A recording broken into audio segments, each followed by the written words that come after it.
This episode is Captain America 25 from the year 2000. This is the first issue in Stan Jurgensen's run, and it is a viewer request. Cover with Captain America and Falcon Man. Falcon Man gets a new design here, which we will talk about.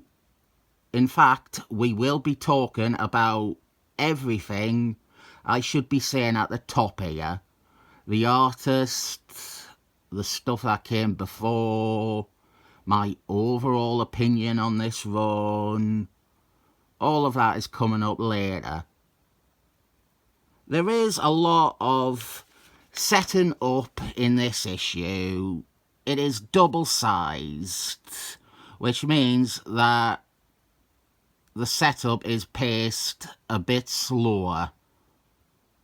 We have a sequence here which is someone in the jungle being hunted by soldier boys. It's nicely done, silent, effective, and easy to follow.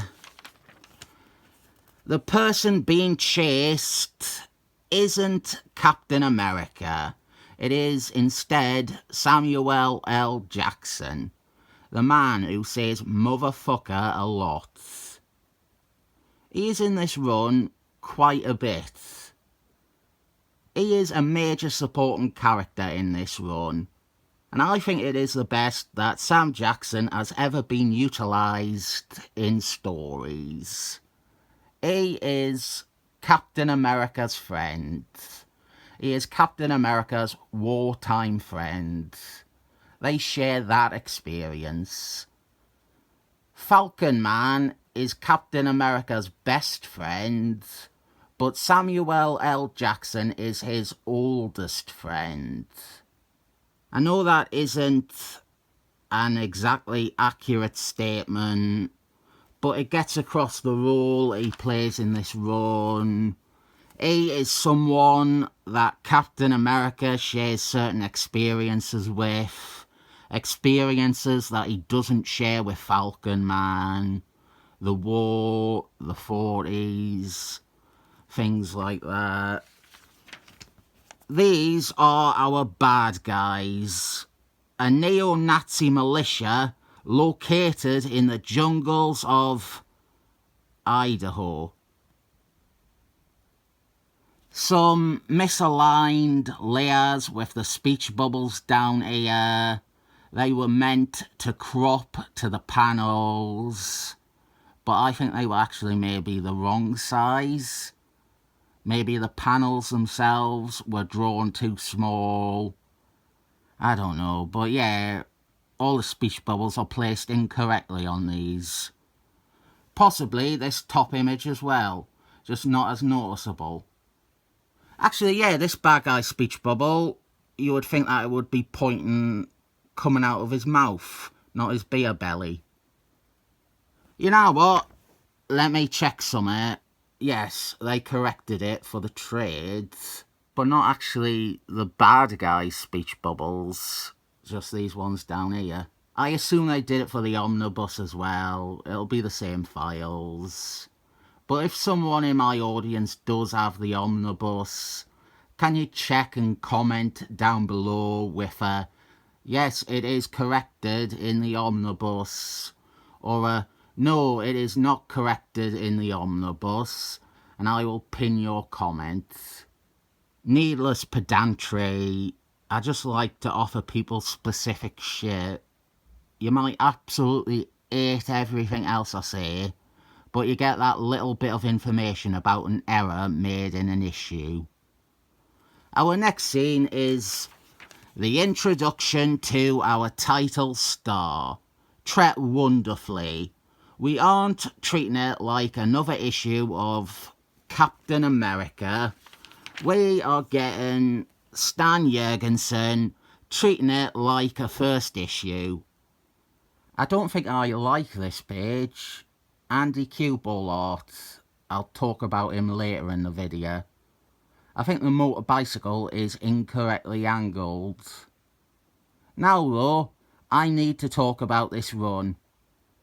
I like this run, maybe even love it, but I am among the few and only that like this shit.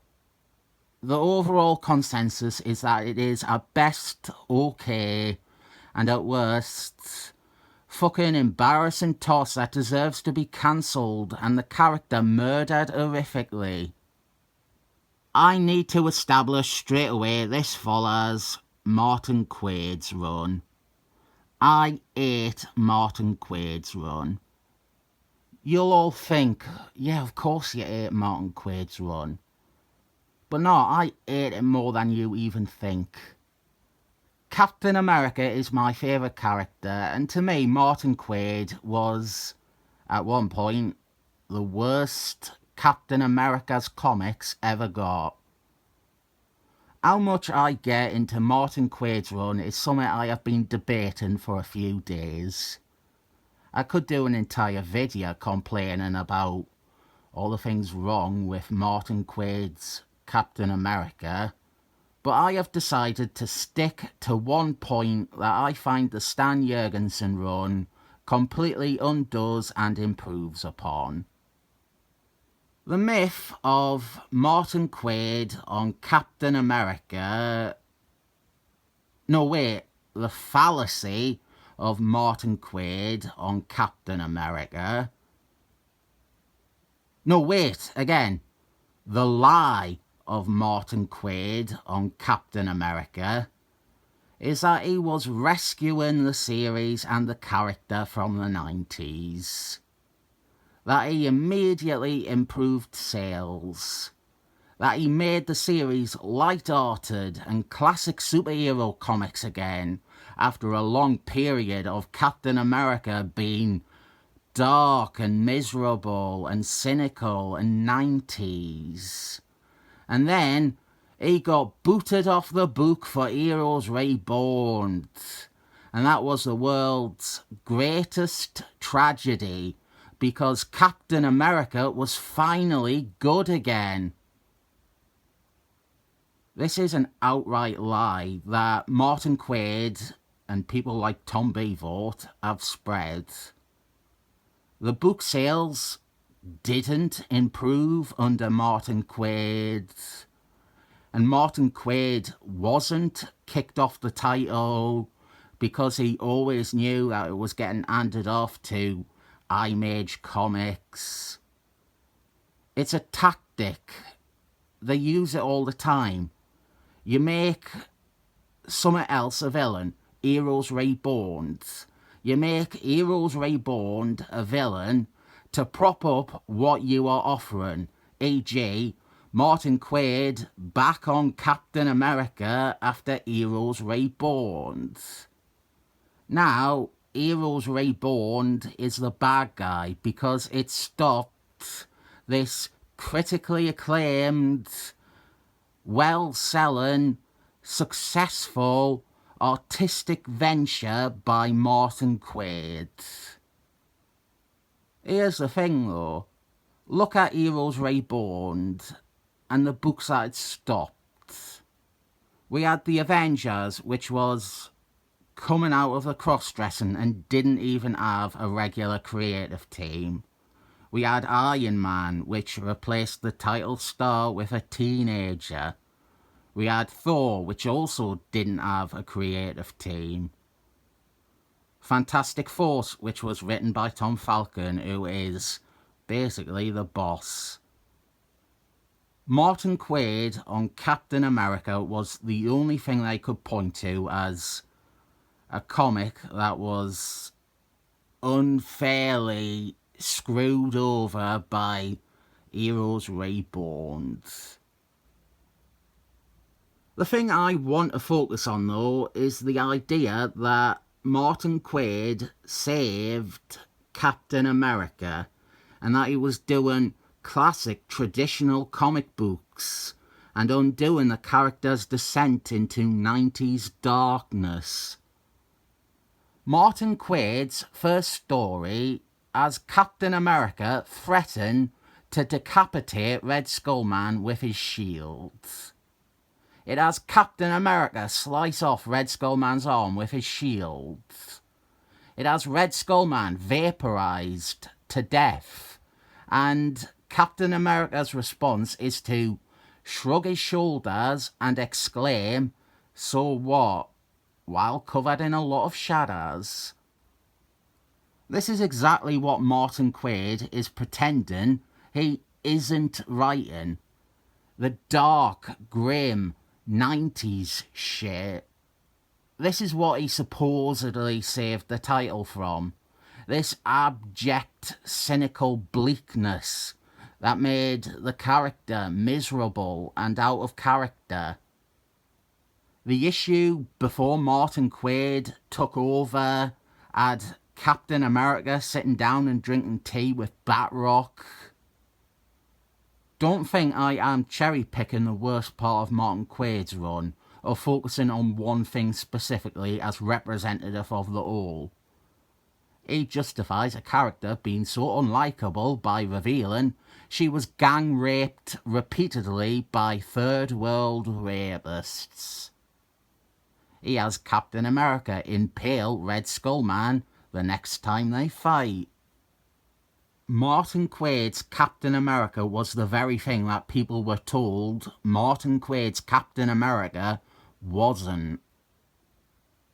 I think it is important to establish how much I hated Martin Quaid and some of the problems with him, because in context, a lot of this, me appreciating Stan Jurgensen so much, is because it comes after that and it course corrects a bit. We have an action scene here, the type of action scene that is exactly what people claim Martin Quaid's run is. Innocent, carefree, superhero action. Nobody is being violently maimed or raped. Captain America is just a colourful superhero character. And all of this is choreographed fairly well by Andy Kubert, who did do some of Martin Quaid's issues, if I recall. Really nice scene here. And there are many moments in Stan Jurgensen's run where I feel like it is the absolute reverse of Martin Quaid. There is a story where Captain America tries to save the villain's life. He has fallen off a cliff, and Captain America is holding him and trying to save him. But in Martin Quaid's run, Captain America would just let him drop, and then there would be a panel of him staring silently without any emotion. This was a hostage situation.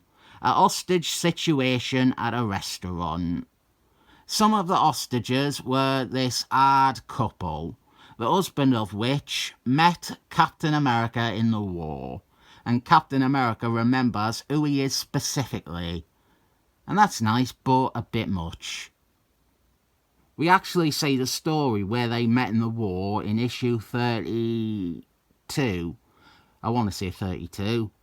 It has another horrendously biased, spiteful review from that one guy who reviewed almost every issue of this when they came out and wants Captain America to die because he absolutely hates the character. He still reviews comics to this day and is in love with all the current awful Excellent Men shit. I will start skipping some of the pages with less important setup on them. Captain America, he is being tailed by someone. Very nice art again here. This whole scene has very good art for it. It is a squadron of S.H.I.E.L.D. agents. They are not very good at their jobs. Captain America discovers them straight away. We will get a bit more on some of these guys over the next few issues. but they are here to point Captain America at S.H.I.E.L.D, who are operating out of their ad barbershop headquarters. This run has been collected a few times. There's the trades that I have, the omnibus, and that is it actually, those two. But both times they neglected an important story, and that is the explanation for why S.H.I.E.L.D are working out of their ad secret hideout. There was an Excellent Men story where Red Skull Man took over and stole the S.H.I.E.L.D helicarrier. This will actually be a major plot point throughout Stan Jurgensen's Captain America run and form the basis of the entire finale. A few people have requested that I look at Stan Jurgensen's run over the years, but I always put it off because I feel like that Excellent Men story is essential. But I think I can get through this first story arc without having to rely on stuff from that. Falcon Man is here. He is in a new costume. I don't mind it, the new costume. I don't think it is a perfect design for him. I think we maybe get a better shot of it on the next page. Not still just a profile shot. There is a splash page coming up, but again, not a great look at him. Maybe that is a criticism. We don't get a really good shot of the new costume. I think the problem with this design is that it is very reminiscent of another character, and moreover a character created by Stan Jurgensen, which only makes the similarities more apparent. Bloodwind from Justice League of America. It's the same look but with wings instead of a cape. I actually don't mind Falcon Man's costume from before this, from the tail end of Marky Mark G's run, the Ricardo Leavenworth one. I would say if you combined that with Stan Jurgensen's design, I reckon you would be on to a winner. What about you? How do you feel about this redesign that you don't get a good look at anywhere in this issue? Comment down below with your opinion. Subplot with Emily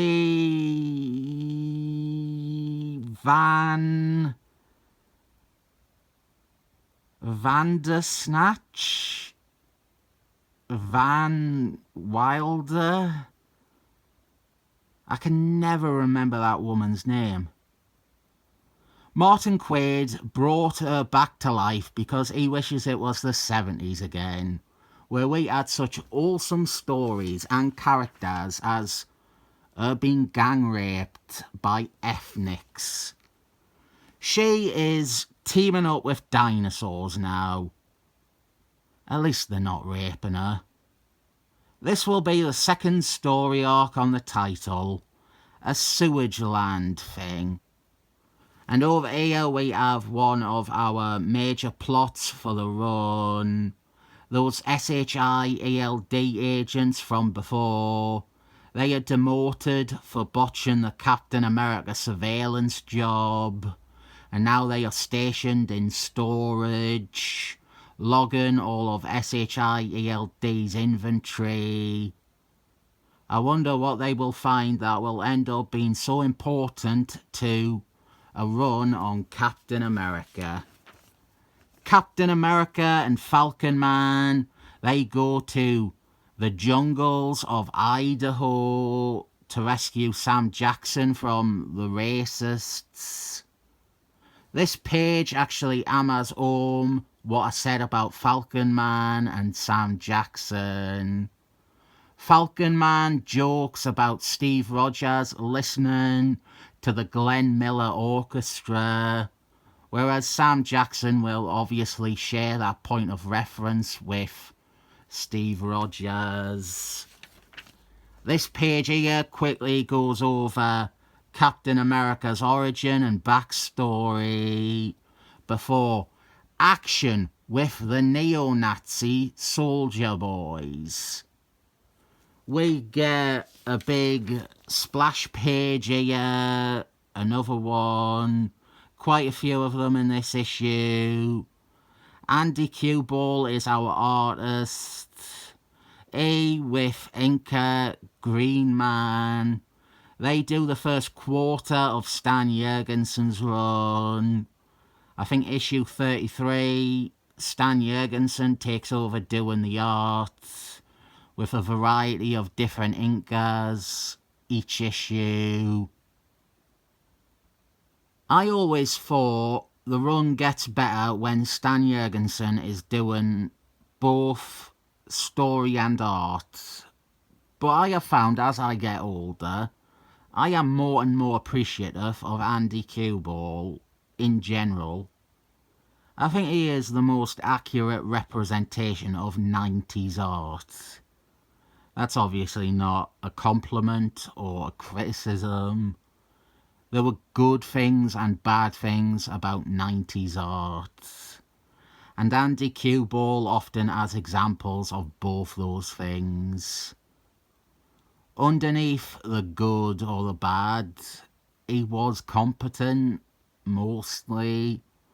When Andy Kubert was on a title, you knew you were in fairly dependable hands.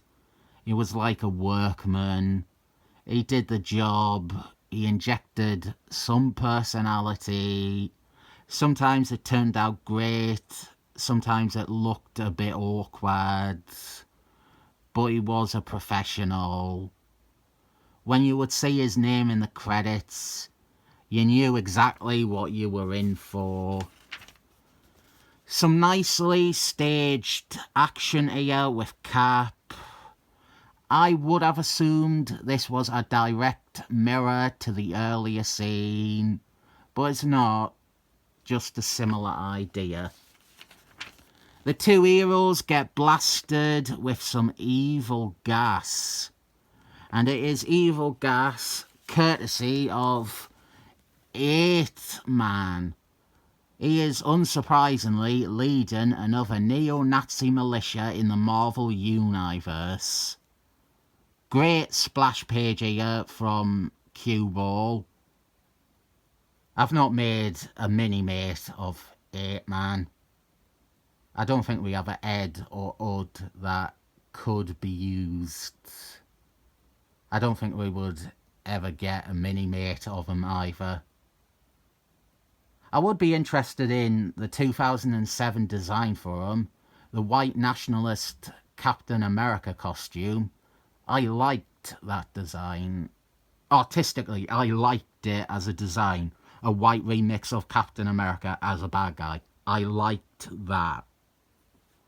One of the reasons this was requested was someone wanted to know if they would like this run. And I felt I couldn't answer because my opinion on the run is not shared with almost anyone else. There is some degree of spite. I like it all the more because it absolutely isn't what Martin Quaid did. But I like to think of myself as being fair when it comes to stuff. I have given nice reviews to other Martin Quaid comics. I've given negative reviews to Stan Jurgensen comics, probably. I'm not as guilty of the blindness that a lot of blogs or readers have when it comes to creators or characters.